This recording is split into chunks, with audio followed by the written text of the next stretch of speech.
Okay, I think we're live now. We're not live. Well, whatever, we're being recorded. We're filming. You know nothing. Okay. Nothing. Okay, so we left off with, we were talking about antebellum United States before the Civil War. We talked about, remember, Charles Sumner was a senator that got beaten on the floor of the Senate by a pro-slavery guy, Preston Brooks. Remember that? Okay. And we because he had because not the guy who beat him up, but the guy who did he do a speech? Yeah, he did a speech in which he called slavery like a harlot. Like he said, he just said harlot like a prostitute. I don't know what prostitute is. So that's okay. But he said some bad stuff about slavery. And then so one of them was so mad that they had to beat him up with a stick. Yeah. I mean, you don't have to do that. No, you don't have to do that really. Like, it was a pretty awful thing he did. That guy did. Was that guy like a? What was that guy who beat him up? His name was Preston Brooks. He was a nephew to someone. Yeah, I think he was like a nephew to someone in the Senate. I don't remember exactly. We also talked about John Brown. Remember, he was a strong anti-abolitionist. Or I'm sorry, he was a strong abolitionist. In other words, he wanted to stop slavery, and he ended up attacking Harper's Ferry, federal weapons stockpile. Didn't he get hanged from that? And he got hanged. Yep. The rebellion was failed. Yes, exactly. He tried to start a rebellion, but it failed. And he got hanged. Yep. I wonder why. Well, because he was a traitor to the United States, but he was trying to fight for slavery. So that's what, remember, we said he was against. He was kind of both good and bad at the same time. He was a good guy doing bad things. Yeah, and then we also talked about Uncle Tom's Cabin. Remember the book that the white lady wrote, Harriet Beecher Stowe, about slavery, and it got a lot of people thinking that slavery was wrong. Okay. Like these are real people. Yep. So, and there's a lot of some of the southern states that like slavery. They were talking about maybe leaving the country because they didn't want to be a part of the country anymore. And finally, now we can kind of get to Abraham Lincoln. Okay. Oh, here's a fact about Abraham Lincoln. Lincoln logs are named after him because he was born in a log cabin. That's true. He was born in a log cabin in the state of Kentucky. Okay. Kentucky. Oh, I have a friend from Kentucky. Okay. Yeah. I'm not going to say her name because it's been posted on YouTube. But. Okay. Kentucky is he was born there. He moved shortly after he moved to Indiana, where he lived for most of his childhood, and he lived like in log cabins and stuff. You know, he's read by firelight and candlelight. I think he largely taught himself to read and write. And he was but he was a really smart guy. He wound up, as an adult, he became a lawyer. In those days, you didn't go to law school. You apprenticed with a lawyer, kind of like how you were an assistant to the lawyer? Yeah, you became like an assistant to the lawyer, and you like traveled around. And he was actually on what they called, he was a traveling circuit judge, which meant that he traveled all over the state to different communities to talk to those people, or to be a lawyer for those people. Because people didn't travel long distances to get lawyers or whatever. Lawyers, like if you had a case, like if you thought like your neighbor was building a house on your land, and your neighbor said it was their land, and you needed a lawyer to come and straighten it all out, then you'd have to wait until the traveling circuit judges and lawyers showed up. So that's what Lincoln did for a while. I have a question. Yes. Is it kind of like how doctors would like go to Yes, houses? exactly like that. Doctors. Like they didn't have hospitals. No, people used to. Yeah, the professionals used to travel a lot more than they do nowadays. We go and see the professionals. Back then, it was a lot more the professionals traveled. office. It is your home. Okay. So anyway, so he wound up moving to Illinois after he moved several times and doing several kinds of jobs, like mostly physical type jobs. But like I said, he became a lawyer. He married a woman, a socialite in the town of Springfield, Illinois. Didn't he marry like 3 women with the exact same name? No, So that Who was that? I don't know. There's this famous guy who like married like 3 different people. that's Well, Exact same our name. current president has married 3 different people, No, it's not. but I don't know who you're thinking of. um But anyway, thanks, B. But anyway, so he married Mary Todd, okay, who was this kind of like fashionable woman. He did actually, he was in love with another woman when he was younger that died, that she got sick and died. So that was sort of a sad thing for Lincoln. Now him and Mary had, they had some kids. He actually also lost a young son who was only like a year or 2 old when he died. His name was Eddie. How did he die? I don't remember exactly, but he died like as a baby. And that was a really sad thing for the young Lincoln family. You're thinking of something. Yeah. So anyway, so he got interested. What? Can we pause this for a second? 'Cause I have a question. Yeah, all right, pause. Okay, we're back. So Lincoln started getting interested in politics. And he got interested in Illinois politics. He went to, he was elected, I think he was you know what, I don't remember if he was a senator or a congressman on the national level from Illinois. But I think he was just a congressman. But he went to Washington for a little while. Then he came back and he started to think about maybe running for president. Now, this was a time, again, we're getting up to the late 1850s now. Things are getting really bad between the Democrats, who were largely pro-slavery, and their strongholds were really in the South, and the Whigs, which is the other party, and they were kind of wishy-washy. Like they were kind of like didn't really know what they wanted so much, and that's kind of why they kind of fell apart as a party.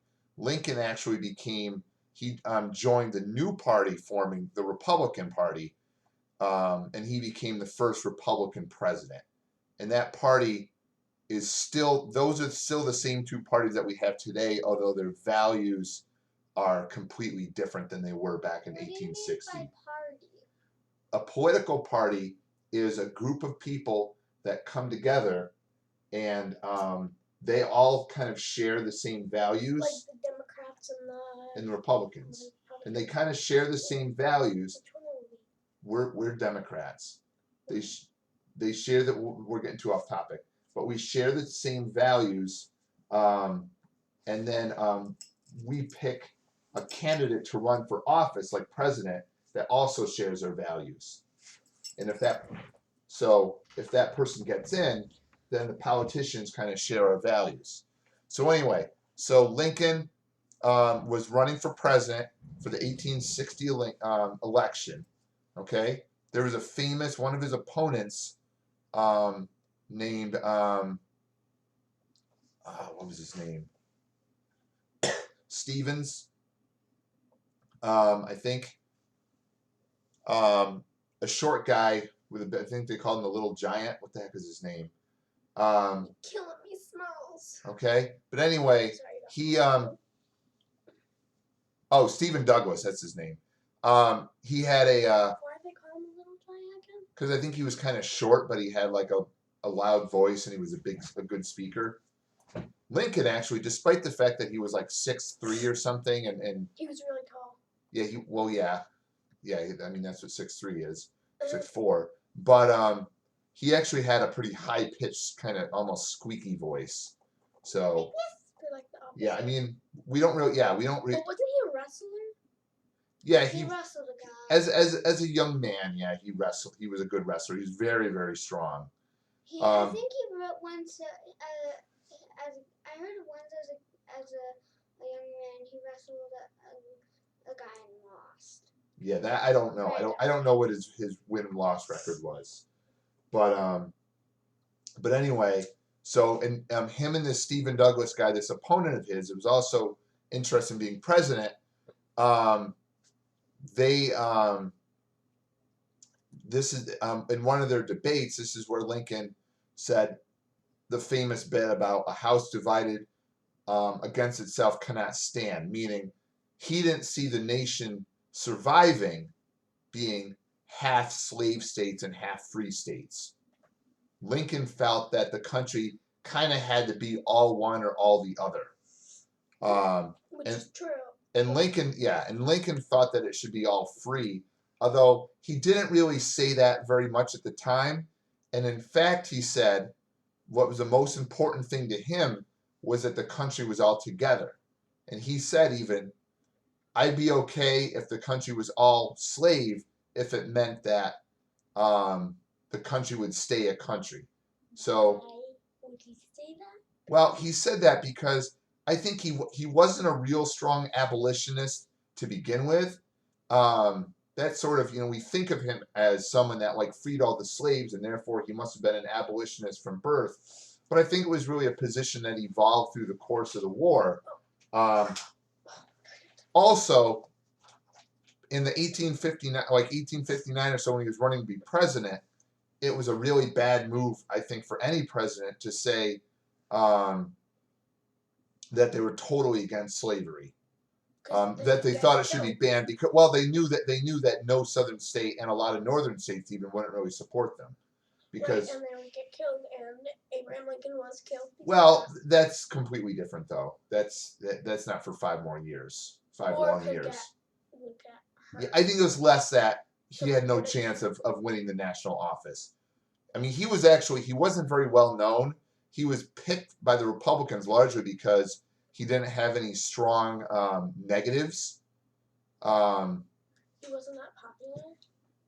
Not when he was running for president. William Seward was a much better known politician, but he was a more outspoken abolitionist, I think, and they decided he wouldn't be a good choice. Because he was against slavery. Yeah, and I think he was less, because a lot of people didn't know who Lincoln was, and that was seen as kind of an advantage because, the parties were so at each other's throats during this time because you had like they hated each other so much, the different parties, and a lot of the Southerners they were actually called enemies. Yeah, they were enemies, and a lot of the Southerners they were called themselves fire eaters, which just meant at the time that they were committed to preserving the Southern way of life, which really just meant slavery, and they were unwilling to compromise.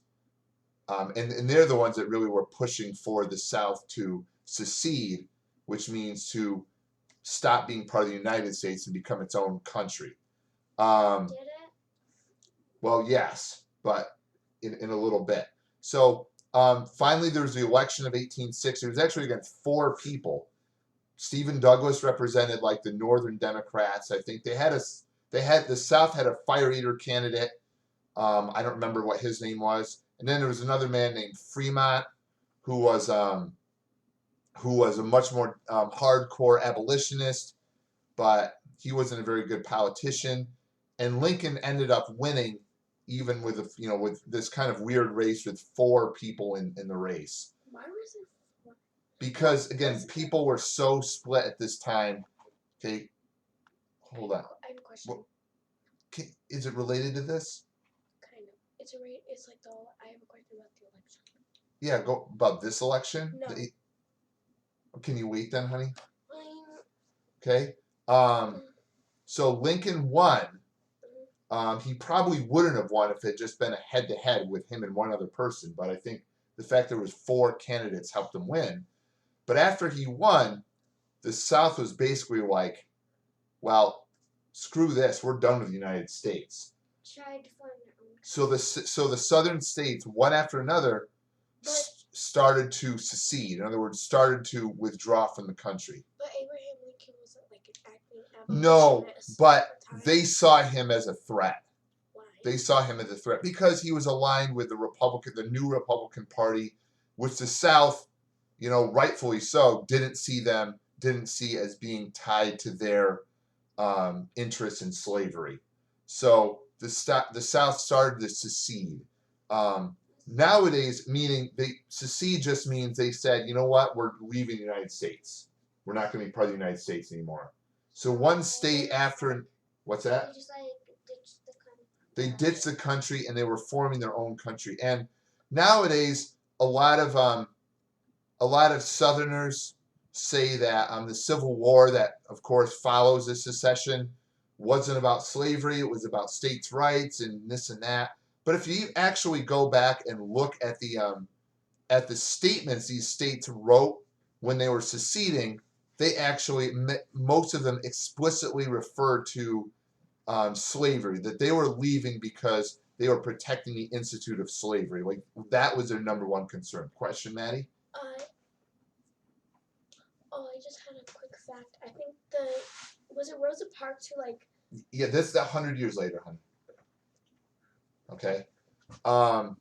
So, okay. Now, the states were seceding in 1860 now, or it might have even been 61, I think, must have been this. There's a federal garrison called Fort Sumner off the coast of Charleston in South Carolina. Now, so there's an island that had a whole bunch of federal weapons, a whole bunch of federal troops. Now, what happened was the South started firing cannons at it and stuff. They started to attack it. Attack what? Again? This island off the coast of Charleston, South Carolina, that had a whole bunch of federal troops on it, like Northern troops. And the South started to fire cannons and stuff at it. They started to attack it. And Why? because they wanted all the guns and stuff that were stored there. Because at this point, they kind of knew that the war was kind of going to be happening. So they tried to destroyed the guns. Well, no, they were firing no. They weren't destroying. They were attacking. They wanted the soldiers to raiding. leave or surrender. Did So- they raid it? You mean Well, they did eventually. The soldiers finally ended up leaving, but those shots fired on Fort Sumner are considered the beginning of the Civil War. And then they eventually raided it with. Yeah, and then they took the gun. Yeah, But Like- wouldn't firing cannons Uh-huh. against the building or whatever or the land destroy the guns? no, I mean it was a whole island. I don't know the specifics. I don't know. There may have been some guns that were destroyed. Did they do it on a ship? They did it from the harbor. You know what? That I'm not exactly sure if they were firing from ships or if they're firing. I know the island is pretty close to the land. Like I think you can see it from the harbor at Charleston. But I'm not sure of some of the specifics there.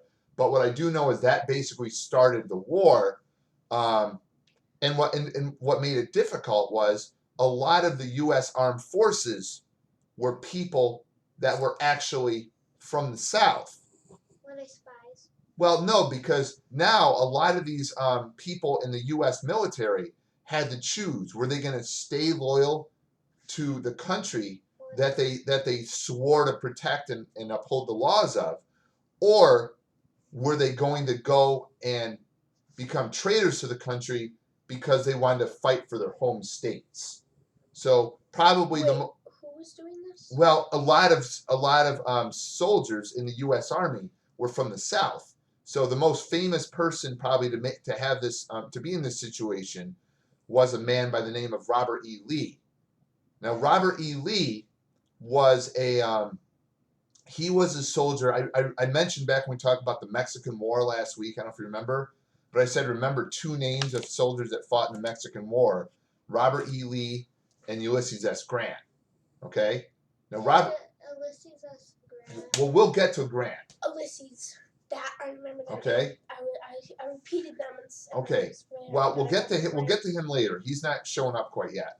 But Lee, okay, Robert E. Lee, Lincoln actually asked Lee, "Would you be the commander of the whole United States Army? Would you lead all the U.S. troops in the war against the South?" And Lee said, "No, I won't, because I'm leaving the Army. I'm going to go back home to Virginia and fight for the rebellion." Because he says, fight for the South, because he says, I can't fight against my home state and my brothers in Virginia. So he said, sorry, Lincoln, but he might literally be fighting against his brother. Yeah, well, and that's what happened. A lot of might be fighting in the war for the South. And that's what happened. A lot of soldiers did end up. This war really did pit brother against brother literally a lot of times. Who went after years. Yeah, so it was. I mean, this is one of the many reasons it was such a terrible war. So Lee was basically a traitor to his country to remain loyal to his state, if that makes sense. So in the South, because he thought being loyal to his home state of Virginia was more important to him than being loyal to his country of the United States. Because is it some kind of his brothers? Well, it's his family, but it's really just, this is also a time in American history before the Civil War when soldiers and people in general did often feel more loyalty to their state than to their country. That really changed after this war. Why? So, I mean, your state's in the country, and if you fight for your state could get destroyed, and then you have. But it's just the way people thought of it. Remember, these were originally 13 colonies that were all sort of on their own, and when they formed, they used to. One thing you remember, they used to refer to our country as these United States. In other words, multiple states that are united. After the Civil War, it changed to the United States. In other words, one body of a bunch of states. So it used to be these United States, as in a bunch of states that sort of work together. Yeah, that sort of almost like a bunch of super friends that joined up together. But it used, instead of these, now we call it the United States, because now most every American feels their loyalty to our nation more than to our state. And that's been the case for really since the Civil War. So I think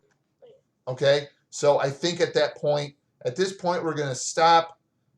Tomorrow, we'll start talking about the early battles of the Civil War and what was going on. So thank you for joining us. Say bye, girls. Bye, whoever you are. Okay. Bye. All right. Hit stop. Bye.